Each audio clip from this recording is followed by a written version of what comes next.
आज हम एक ऐसी जगह की बात करेंगे जहां रहस्य और आध्यात्मिकता एक दूसरे में लिपटे हुए हैं। वाराणसी का मणिकर्णिका घाट। ये एक ऐसी जगह है जहां चौबीसों घंटे सातों दिन चिताएं जलती हैं, जहां मौत का इंतजार होता है और जहां मृत्यु को डर से नहीं बल्कि एक उत्सव की तरह देखा जाता है। ये बात सुनने में अजीब लगती है ना? सोचिए, दुनिया के हर कोने में जहां मौत का मतलब शोक और मातम है, वहीं इस घाट पर इसे एक सेलिब्रेशन माना जाता है। यहां जिंदगी के आखिरी सच को एक अलग ही नजरिए से देखा जाता है, एक गहरी आध्यात्मिक नजर से। पर ऐसा क्यों है? ऐसा क्या खास है इस घाट की मिट्टी में? यही वो सवाल है जो हमें इस सफर पर आगे ले जाएगा। आखिर इस विरोधाभास के पीछे क्या राज है? चलिए आज इसी रहस्य को समझने के लिए मणिकर्णिका की गहराइयों में उतरते हैं। तो सबसे पहले समझते हैं कि ये जगह आखिर है क्या। मणिकर्णिका को महाश्मशान के नाम से भी जाना जाता है, मतलब महान स्मशान घाट। ये वाराणसी के 84 घाटों में से सिर्फ सबसे जरूरी ही नहीं बल्कि सबसे पुराने घाटों में से एक है। ये वो जगह है जहां इतिहास, मिथक और हकीकत सब एक साथ धधकती ज्वालाओं में मिल जाते हैं। देखिए, इस घाट की सबसे बड़ी ताकत इसकी आध्यात्मिक मान्यता में है। हिंदू धर्म में ये एक मजबूत विश्वास है कि जिसका भी अंतिम संस्कार मणिकर्णिका की भूमि पर होता है, उसकी आत्मा को मोक्ष मिल जाता है। मतलब उसे जन्म और मृत्यु के इस अंतहीन चक्र से हमेशा हमेशा के लिए आज़ादी मिल जाती है। और बस यही एक विश्वास है जो लोगों को जिंदगी के आखिरी पड़ाव पर यहां खींच लाता है। अब सवाल ये है कि यहाँ की आग कभी बुझती क्यों नहीं? इस घाट की ये अनोखी शक्ति आई कहाँ से? इसके पीछे कुछ बहुत ही दिलचस्प प्राचीन कथाएं हैं, श्राप और वरदान की कहानियां जो इस जगह को और भी ज्यादा रहस्यमयी बना देती हैं। अच्छा, इससे पहले कि हम आगे बढ़ें, ये मोक्ष शब्द को समझ लेते हैं। ये सिर्फ मृत्यु नहीं है।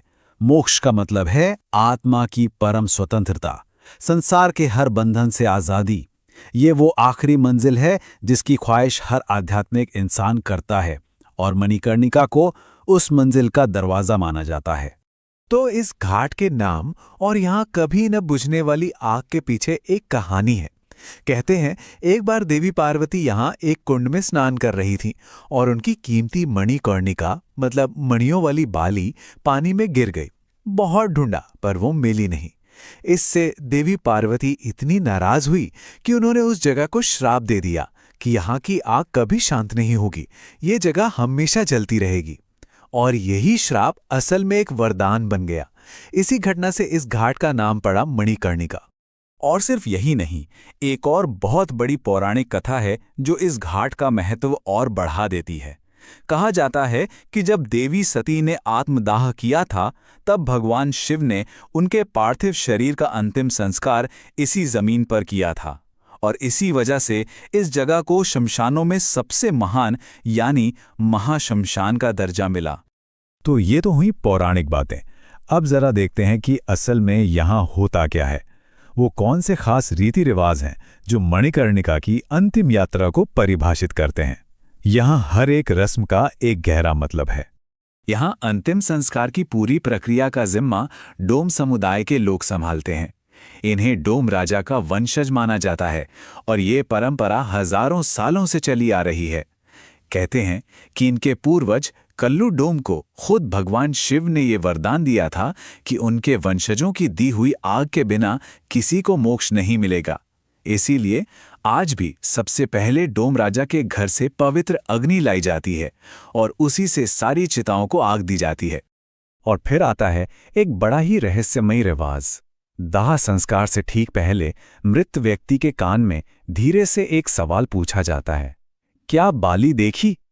ये सवाल देवी पार्वती की उसी खोई हुई बाली से जुड़ा है। पर यह क्यों पूछा जाता है, इसका असली मतलब क्या है, ये आज भी एक गहरा राज बना हुआ है। हाँ, एक और बात जानना जरूरी है। मणिकर्णिका पर हर शरीर को जलाया नहीं जाता।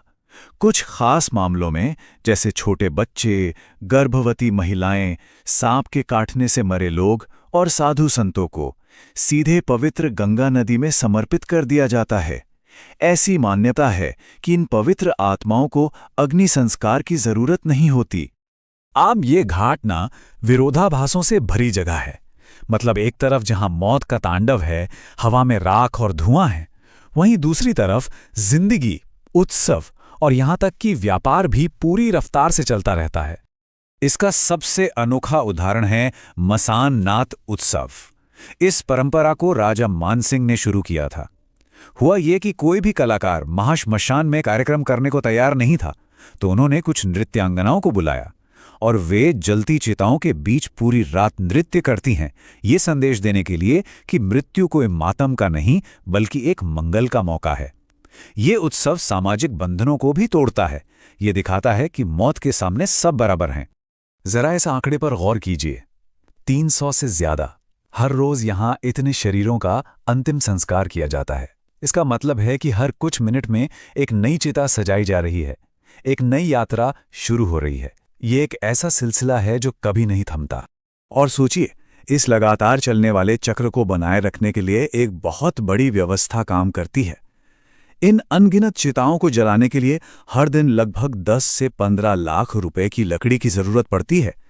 ये हमें इन आध्यात्मिक रिवाजों के पीछे की एक बड़ी लौकिक सच्चाई की झलक देता है। लेकिन यहां एक कड़वी हकीकत भी है, एक गहरा विरोधाभास।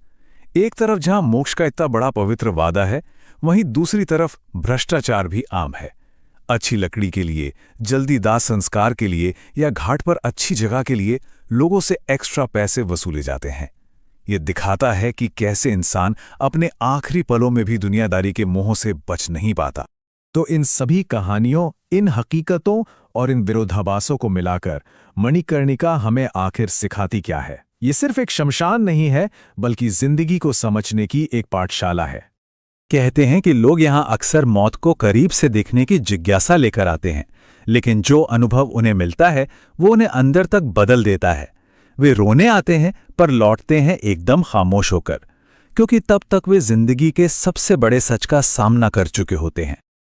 और शायद मणिकर्णिका की सबसे गहरी सीख यही है। उन जलती चिताओं की आग में सिर्फ इंसान का शरीर ही भस्म नहीं होता, उसके साथ साथ उसका अहंकार, उसका घमंड और जिंदगी के सारे वहम भी जलकर राख हो जाते हैं। तो असल में ये घाट हमें मौत से डराता नहीं, बल्कि हमें जीना सिखाता है। जब कोई अपनी आंखों से इस सच्चाई को देखता है कि सब कुछ नश्वर है, तो उसे अपनी हर एक सांस की असली कीमत समझ में आती है। ये जगह जिंदगी के बारे में सिखाती है, मौत के बारे में नहीं। और ये हमें एक आखिरी सवाल के साथ छोड़ जाता है।